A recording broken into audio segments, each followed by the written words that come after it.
Thrown to the beasts, the metal cage dropped with a loud crash onto the muddy jungle floor. Inside it, a young alien girl lay still, her silver skin covered in bruises and dirt. Her name was Sela, and her own people had left her here to die. The planet was called Zelveron, a place full of violent beasts and venomous plants. No one lived here, not anymore. It was a place used to throw away the unwanted. Sila opened her eyes slowly. The sky above was dark green. The sun barely broke through. The thick clouds and wild trees. She didn't cry. She had already cried too much. Now she just waited for death. The cage doors unlocked with a hiss, a command from the ship above. Then, silence. The ship vanished back into the sky. Gone. She was alone now. Silas stepped out, weak and shaking. The swamp smelled of rot and blood. She had heard stories of this place as a child, monsters with glowing red eyes, teeth like knives, and skin that couldn't be burned. She hugged her arms tightly. Suddenly, a loud roar echoed through the trees. Not far at all. Sela ran. She didn't know where to go. She didn't know if she even wanted to live. But her body still moved. She pushed through thick vines and muddy waters. Thorns cut her skin, but she kept going. Somewhere above, hidden in orbit, a small ship floated. It wasn't large, it wasn't new, and it didn't belong to any great empire. It was a scavenger's ship, patched, dented, and forgotten. Inside it, a human sat in the pilot seat. His name was Mason Carter, former soldier. Now a loner, drifting from planet to planet, looking for scrap metal, fuel cells, and old tech too. He had picked up a strange signal. Not from a satellite, not from a beacon. It was weak, organic. Like someone crying for help. It made no sense. Why would someone be alive on Zelveron? Mason frowned. He should ignore it. This was a cursed world. Every chart said it was dead, but something inside him didn't let go. He turned the ship toward the surface. Back on the ground, Sila collapsed near a tree. Her legs hurt. Her breathing was heavy. And then, she saw them two glowing eyes in the dark. She tried to scream, but her voice broke. A monster stepped out from the bushes. Tall, black, with 4 arms and a mouth that opened sideways. It growled low and stepped closer, smelling her. Sila crawled back. She hit a rock. Nowhere to go. Then dashed light. A blinding beam fell from the sky. A loud engine roared above. The monster froze, its head tilting upward. A ship.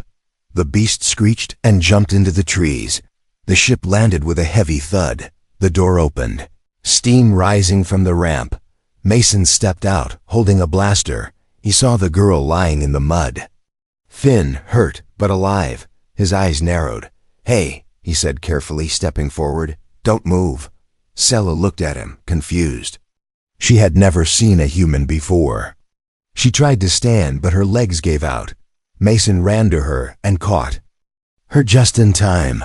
"What the hell are you doing here?" he muttered. "Who left you like this?" She opened her mouth. Her voice was weak. They said I was dangerous." Mason didn't ask more. He saw the fear in her eyes, the tremble in her hands. She wasn't dangerous, she was terrified. Another roar shook the jungle. More beasts. "All right," Mason said, lifting her into his arms. "Let's get out of here."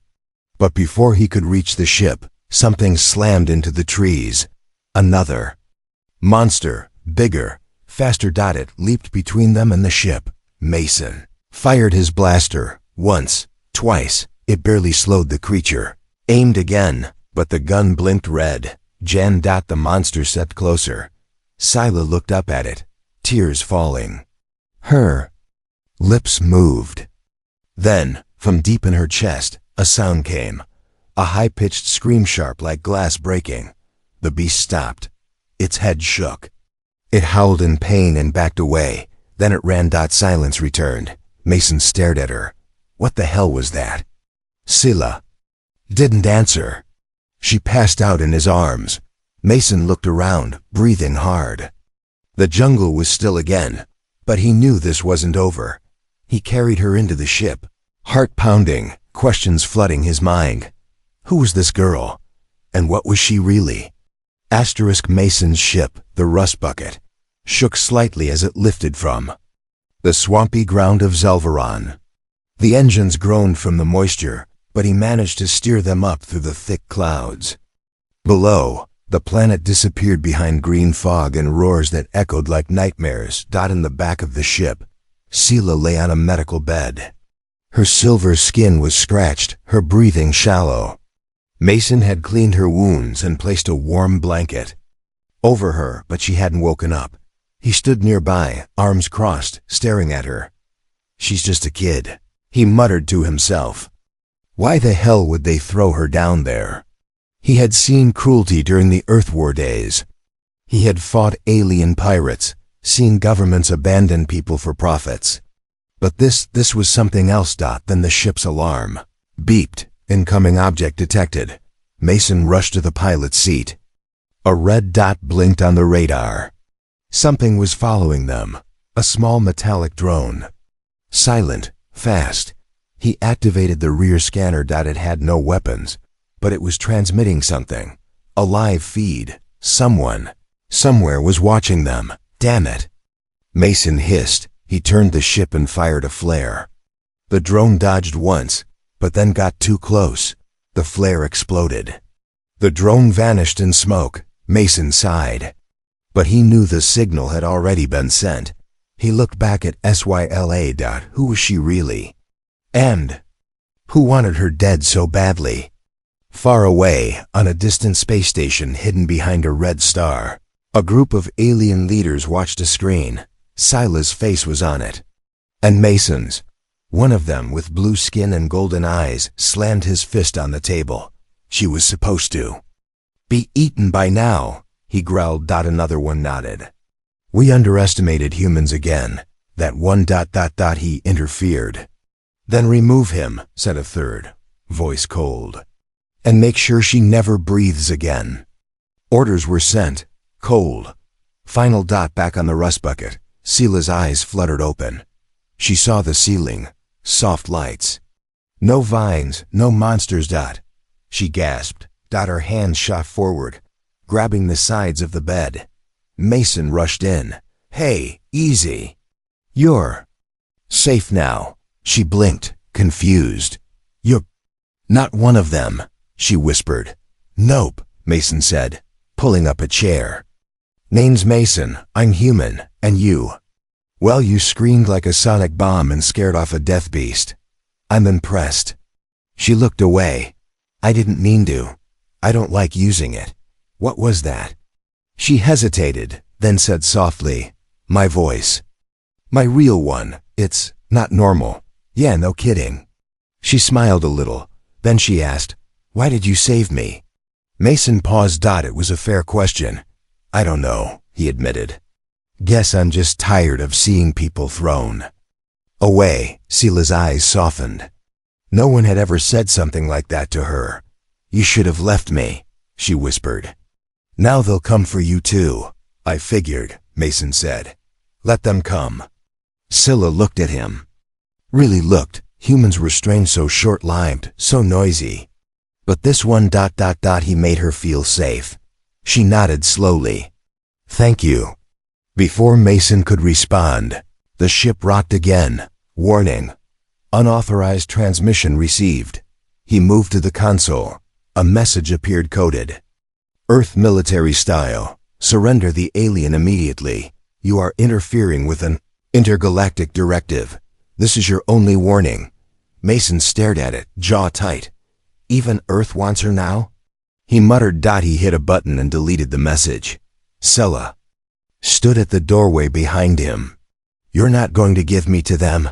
Nope, but they'll hunt you too. Let them try. She blinked. Why? Mason turned. Because I've got a rule. Never let the bad guys win. And right now, they think throwing a girl to monsters makes them powerful. That makes me angry. Sila looked at him like he was something out of a myth. She stepped forward. Slowly. Then, for the first time in her life, she held someone's hand. His hand, warm, human, real. And suddenly, she felt something she had never felt before. Hope. But the peace didn't last. In the cold silence of space, another ship activated. Sleek, silent, deadly. It had no name, no markings.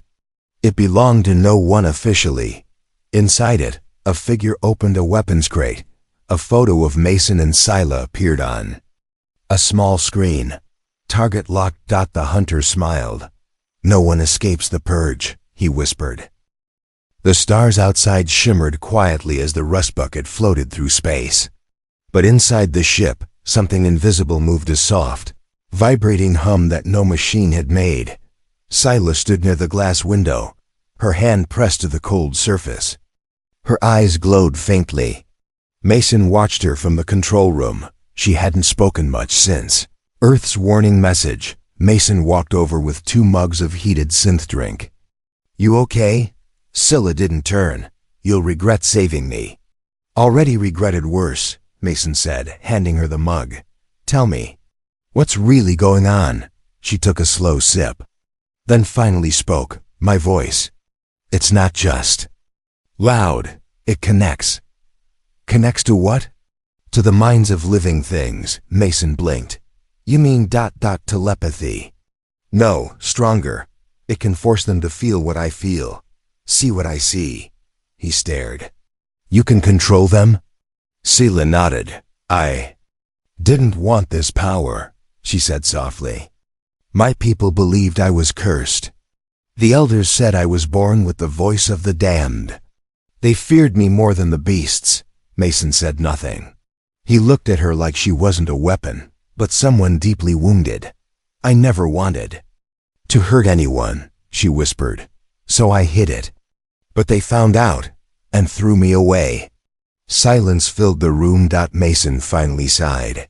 People fear what they don't understand. But fear doesn't mean you're evil. Scylla's hand clenched the mug tighter. Suddenly, lights flickered. The ship jolted. Warning, the eye voice said. Power drain detected. Engine systems at 70%. Mason stood up fast. That's not right. He rushed to the control panel. The readings were off. Something was pulling power from the ship, but it wasn't from inside. Then he saw it. Blinking signal, device active, engine core signal transmitting. His heart dropped. There's a tracker on us. Scylla's head turned sharply. Someone's found us? Before Mason could answer, a shadow fell over the ship. Outside the window, a large vessel came into view, black, sleek, silent. No name. No lights, no mercy. It's them, Scylla whispered. Mason ran to the cockpit. Hang on. The rust bucket's engines roared as he tried to break away, but the enemy ship was faster. A beam of red light shot from it, locking onto their hull. They were caught. No escape, Mason muttered. Not unless, he looked at Scylla. She looked terrified. I can try, she said. But if I use the voice again, I don't know what it'll do. Then maybe it's time to find out. He guided her to the communication system. They'll be listening. Scylla took a deep breath. Her heart pounded. Her fingers trembled. But she pressed the mic. She opened her mouth. No words came out. Only a sound. It was not a scream. It was a memory. She sent them everything, the pain, the fear, the betrayal. The feeling of being thrown into the swamp like trash.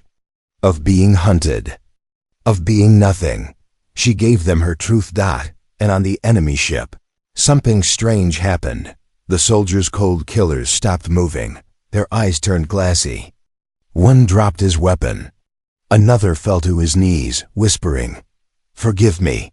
The captain clutched his head, screaming, "Shut it off! Shut it off!" But it was too late. Scylla's voice had reached their minds, not with hate, but with sorrow. And it broke them. Back on the rust bucket, Scylla collapsed to the floor. Mason caught her just in time. The enemy ship drifted, powerless. Mason stared in disbelief. You didn't just stop them. You made them feel guilt. Scylla opened her eyes weakly. They were human once too, underneath the armor. Underneath. The orders, Mason nodded slowly. You're not a weapon. You're a mirror. But before they could celebrate, the eye spoke again. Warning, internal breach detected. Mason spun around. From the storage bay, a clicking noise echoed. The ship hadn't just been followed. It had been entered. Someone was already on board. In the darkness of the cargo hold, a figure crouched silently. It looked like Scylla, moved like her. But its eyes were empty. Its face identical, yet hollow, a clone, grown from her DNA, created for one reason: to erase her and take her place. Asterisk. The lights in the rust bucket flickered once, then again. Mason rushed down the metal corridor, blaster in hand. His boots thudded against the floor. He had sealed the airlocks, checked the vents, locked the control panel. But something or someone had still gotten in. Behind him, Scylla was resting again in the medbay. Her last voice attack had drained her completely. She was unconscious, skin pale, chest rising slow. He stopped near the cargo bay door. The motion sensor blinked. Red dot movement detected. Mason raised his weapon, hit the panel, and the door slid open with a hiss. At first, he saw nothing but boxes and crates. Then, he saw her. His heart jumped. It was Scylla. Standing. Awake. But something felt off. She was standing too still, too stiff, and when she turned, her eyes didn't blink. Hey, Mason said slowly, lowering his weapon just a bit. You all right? She tilted her head. Her voice came out flat, emotionless. You should not have saved me. Mason froze. That was not Scylla's voice. He raised the blaster again, finger twitching. You're not her. The fake Scylla took one step forward. You are correct. She reached into her side and pulled out a thin, glowing blade made of light. Quiet, deadly. I am here to erase your mistake. Meanwhile, in the medbay, the real Scylla's eyes snapped open.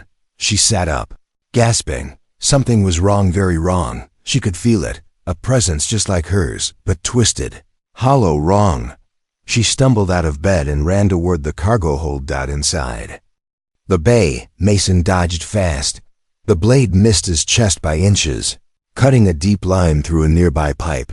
Steam hissed.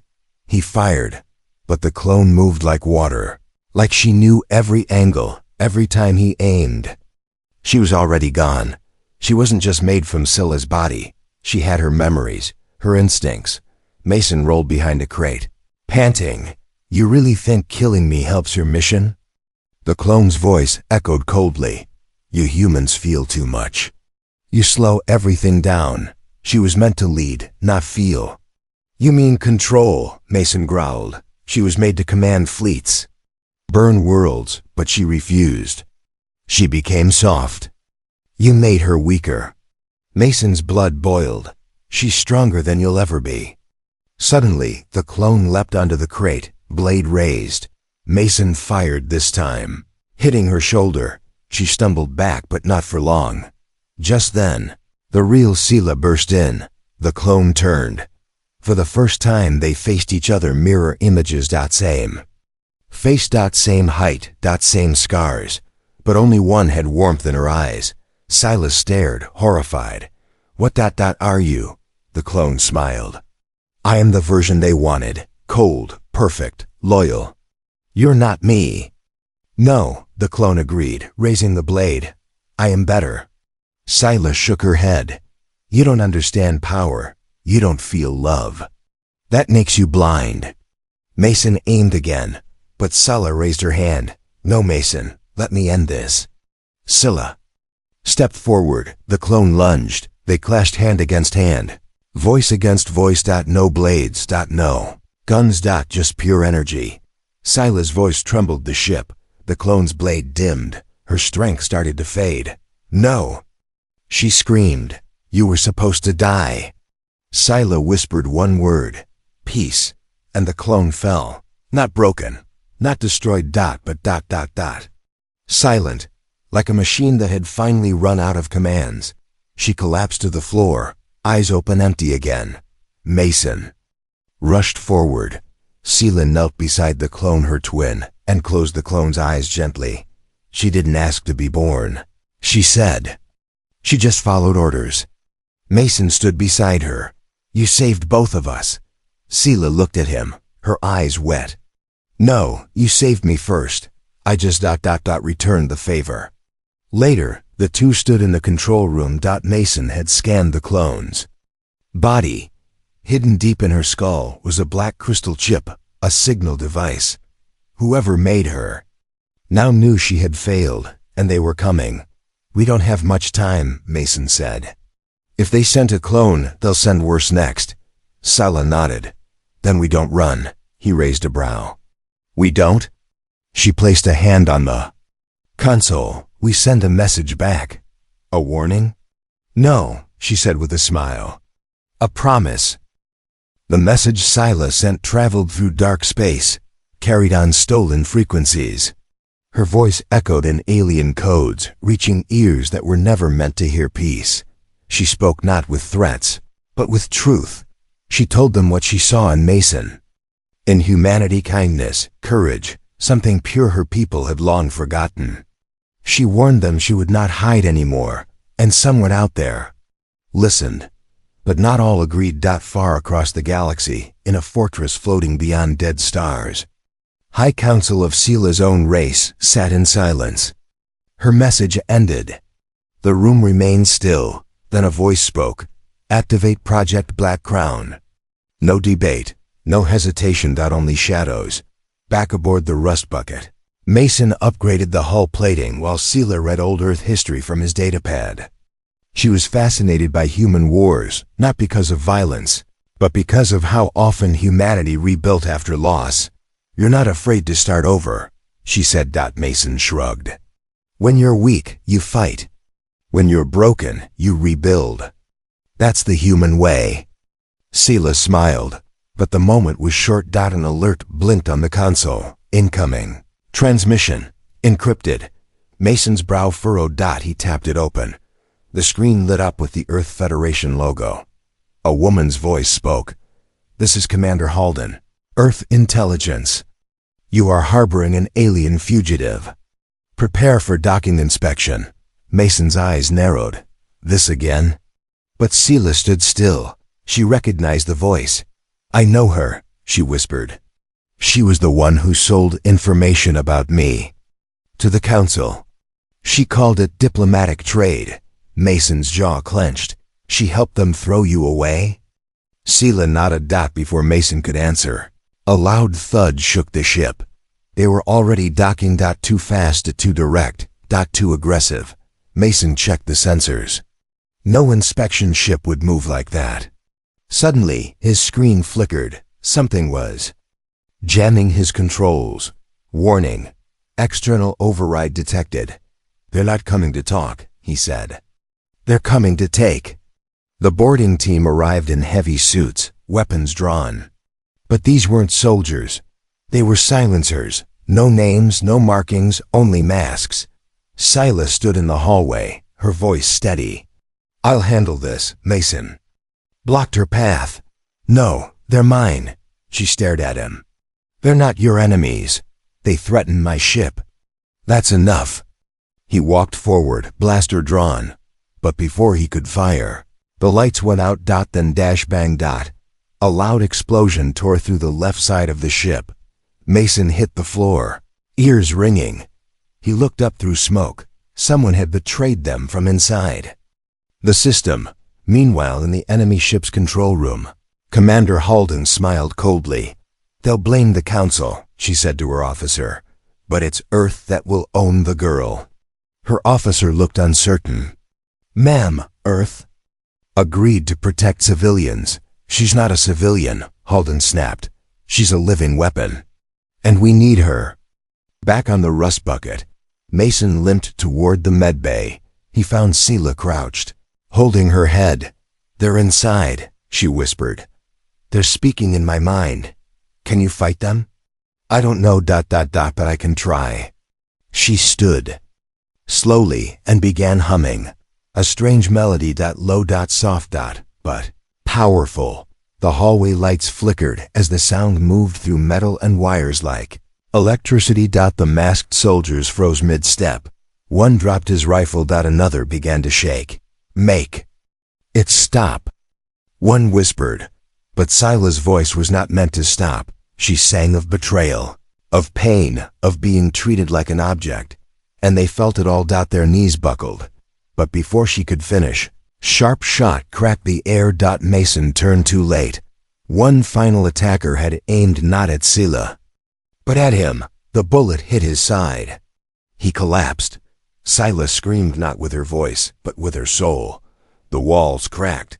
Glass shattered. Every attacker fell, unconscious or worse. And then silence. She ran to Mason. Blood on his shirt. Breathing ragged. No, no, no, she cried. Please ... stay awake. He smiled weakly. Still here. You risked your life for me. He nodded. Told you. I hate bullies. She held his hand tight. You don't deserve this. Mason coughed. No good deed goes unpunished, remember? Sila's eyes filled with tears, but her voice was steady.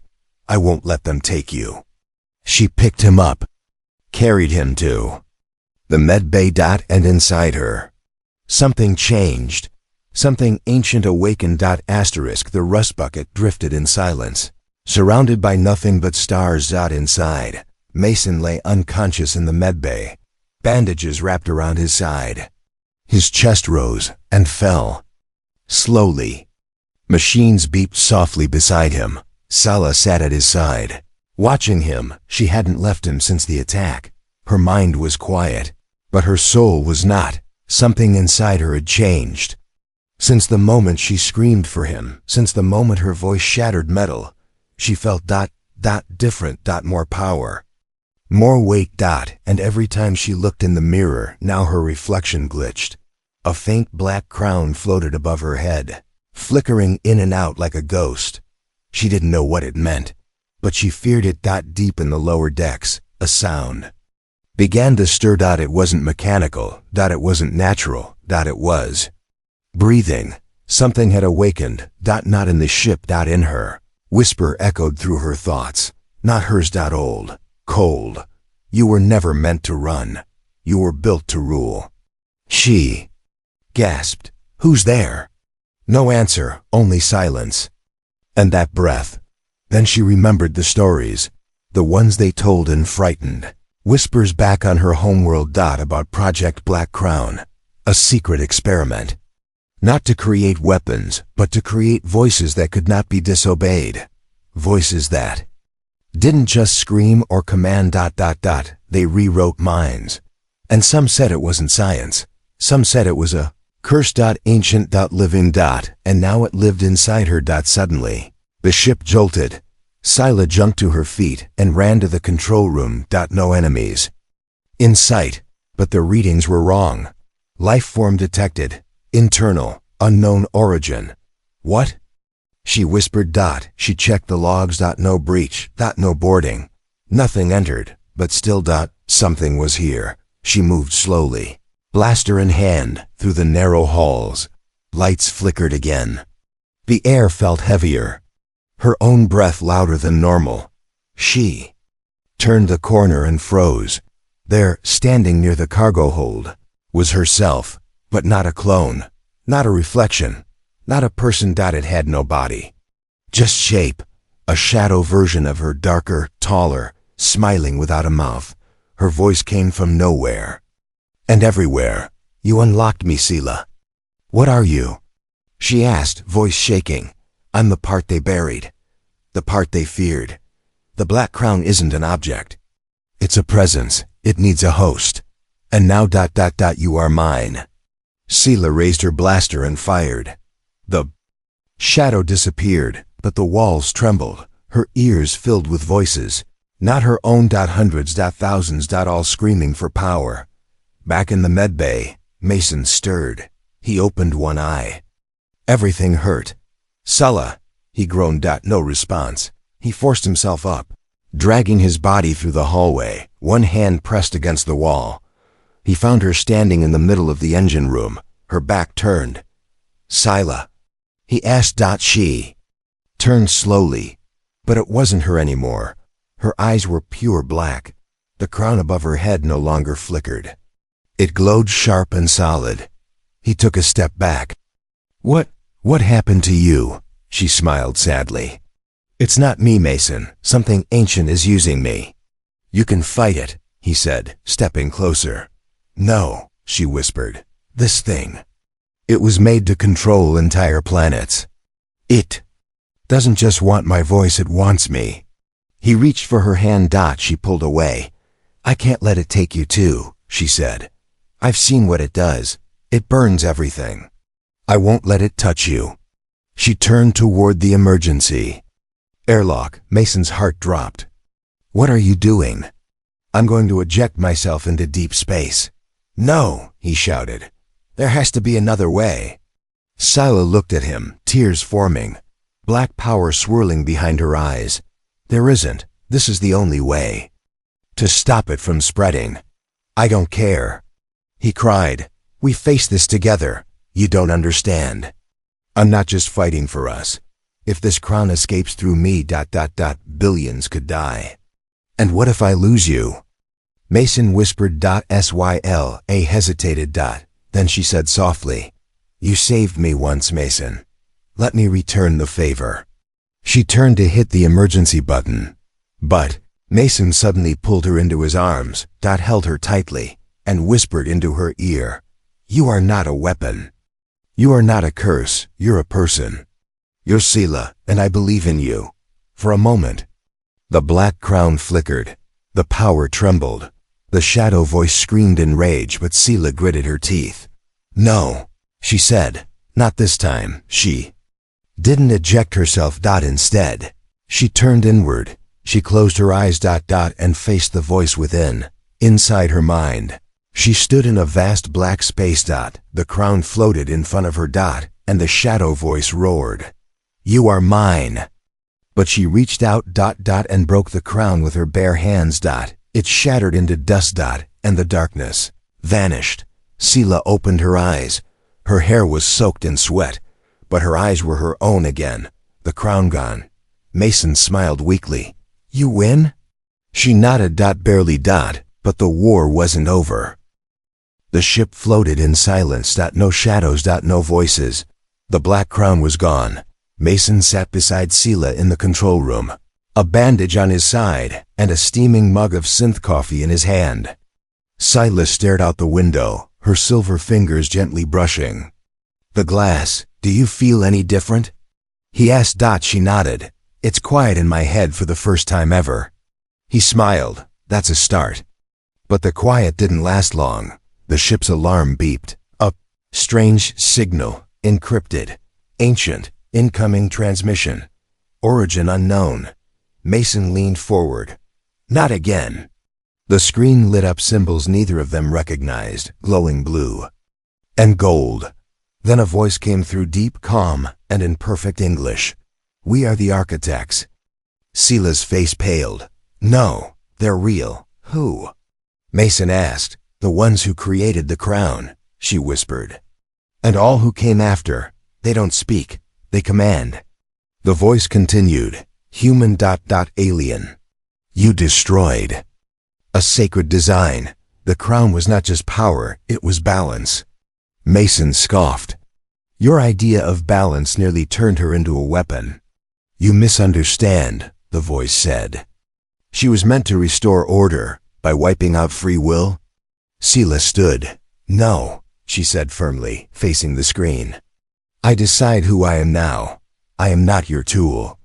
The voice paused. "Then you have broken the cycle." The screen faded.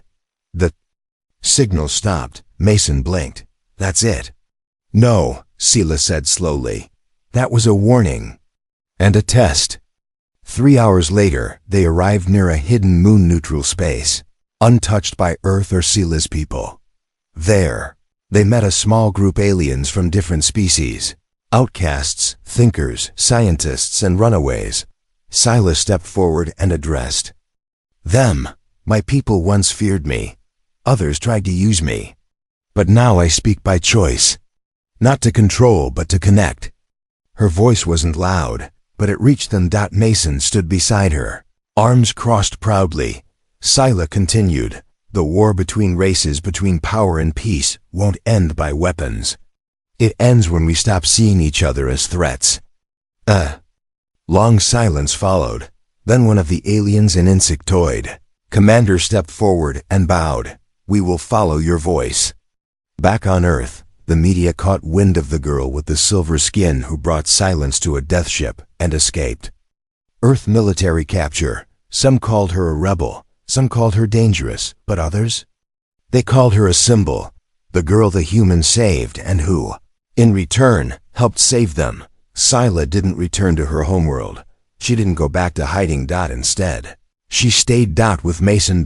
They traveled from planet to planet, helping those caught in the cracks, orphans, survivors, former soldiers, small villages forgotten by the rich and powerful. They weren't heroes in newspapers, but in the stories whispered between stars. They became legends. One day, while repairing an old mining drone on a dusty moon, Mason turned to Scylla and said, "You ever think we'd get here?" She smirked. "Here where?" "Alive, flying free, changing lives." Scylla sat beside him. "I dreamed of it, but I never thought it would be real." Mason tossed her a wrench. "Guess you're stuck with me then." She caught it with a smile. "Forever's not long enough." But in the deepest part of the galaxy, the architects still watched, not with anger, but with curiosity. They saw a human once ordinary, who risked his life for someone the universe had thrown away. They saw an alien girl once feared, who rose without a crown, without force, and led with her heart. And they said only one thing: perhaps humanity was the final voice we were waiting for. On a quiet station orbiting a twin sun system, a child runs into her mother's arms, crying. The mother asks, "What's wrong?" The child points to the sky. "I had a bad dream. The monsters were coming." The mother smiles gently and says, "Then remember the story of the girl left to die, and the human who chose to save her." The child sniffles. "Did they win?" The mother nods. "Yes, child, they did more than win. They changed everything."